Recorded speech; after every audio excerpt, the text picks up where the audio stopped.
Pessoal, a gente tá aqui no Campo de Marte para ver os aviões aqui da Força Aérea Brasileira.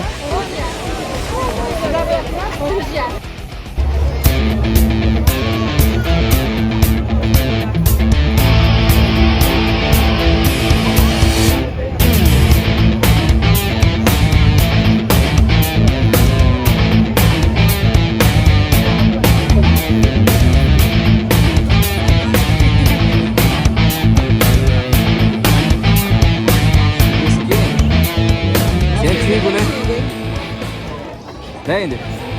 Dá pra ver até pelo biquinho, parece do nariz.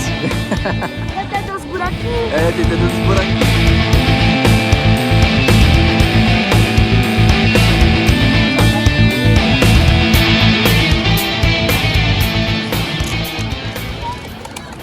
Solzão tá daquele jeito, né?